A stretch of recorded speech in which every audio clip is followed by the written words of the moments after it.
नमस्ते, श्री स्वामी समर्थ. आजची रेसिपी आहे ढोकळा. आहे बघा, इथे मस्तपैकी पुदिन्याची चटणी आणि ढोकळा. तर चला आपण ही रेसिपी कशी केली ते पाहूया. चला. नमस्कार सगळ्यांना, स्वागत आहे आपलं. तर आज आपण खास अनन्यासाठी बनवणार आहोत डाळ तांदळाचा ढोकळा. तिला ढोकळा खायचा होता, तर त्यासाठी आता आपण इथे 2 वाटे रेशनचा तांदूळ घेतला आहे, 1 वाटी चण्याची डाळ घेतली. आता आपण ही 2-3 पाण्याने स्वच्छ धुवून नंतर 4-5 तासासाठी भिजत घालणार आहोत. तर आता हे 2-3 पाण्याने स्वच्छ धुवून घ्यायचे आणि त्यामध्ये पाणी टाकून 4-5 तासासाठी ते भिजत ठेवायचे. तर आता आपण हे 4-5 तासासाठी झाकण ठेवून बाजूला ठेवणार आहोत. आता 4-5 तास झालेत, डाळ तांदूळ छान भिजलेत. आता आपण त्यासाठी 1 वाटी आंबट दही घेणार आहोत आणि अर्धे डाळ तांदूळ आणि अर्धी वाटी दही पहिल्यांदा आपण वाटून घेणार आहोत. हे डाळ तांदूळ जास्त बारीक नाही वाटायचे, सरसरीत ठेवायचे थोडेसे, त्याच्यामुळे ढोकळा छान फुलला जातो. तर हे बघा, आपण अशा प्रकारे ते डाळ तांदूळ वाटून घेतले, ते काढून घेणार आहोत. आणि राहिलेले डाळ तांदूळ आणि दही राहिलेला अर्धी वाटी हे पण आपण वाटून घेणार आहे. अशाच प्रकारे सरसरीत वाटून घ्यायचं आहे तेही आणि छान मिक्स करून घ्यायचं आहे. नंतर हे सगळं वाटण हातानेच मिक्स करायचं आहे व्यवस्थित आणि हे परत 9-10 तासासाठी हे फर्मेंट होण्यासाठी ठेवून द्यायचे.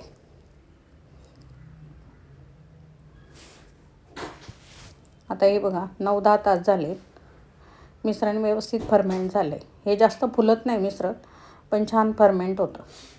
तर आता हे मिक्स करून घ्यायचं आहे आणि त्यामध्ये आपल्याला साहित्य टाकून घ्यायचं आहे जे लागणार आहे ते. हे बघा, असं व्यवस्थित मिक्स करून घ्यायचं आहे.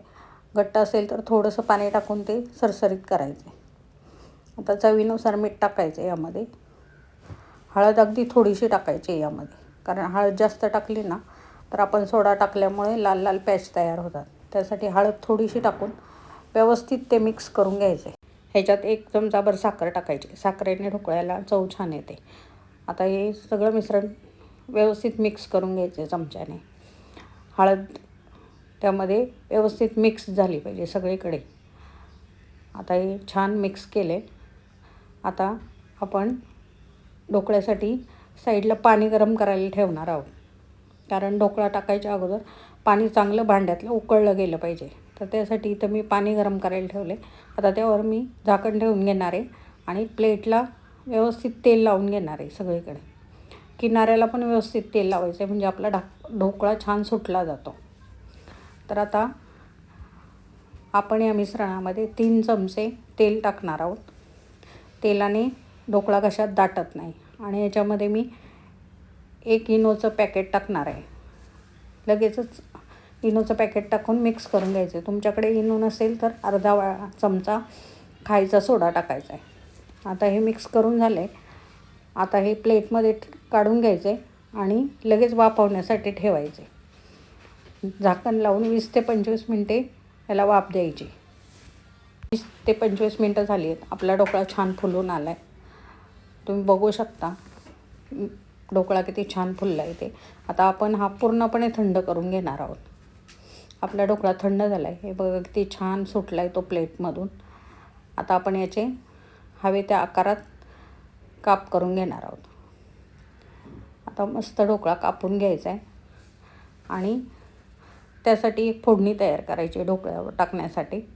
त्यासाठी मी वाटीमध्ये 2 चमचे तेल घेतले. त्यामध्ये तेल गरम झालं की मोहरी टाकायची, कढीपत्ता टाकायचा आहे, हिरव्या मिरच्या टाकायचा आहे आणि पाव चमचा हिंग टाकायचा आहे. त्यामध्ये आपण 1 वाटीभर पाणी टाकणार आहोत. 1 चमचाभर साखर आणि थोडासा फ्रूट सॉल्ट, लिंबू सत्व टाकायचे आणि हे पाणी उकळून ते ढोकळ्यावर मस्त टाकून घ्यायचे. कापलेली कोथिंबीर टाकायची. हे बघा, आपला ढोकळा आता छान तयार झाला आहे. तर अशा प्रकारचा ढोकळा तुम्ही करून बघा, खूप छान लागतो चवीला, एकदम स्पंजी होतो. एक वेळ अवश्य करून बघा. थँक्यू. आवडत असतील तर नक्कीच लाईक करा, शेअर करा आणि नक्की सबस्क्राईब पण करा. थँक्यू.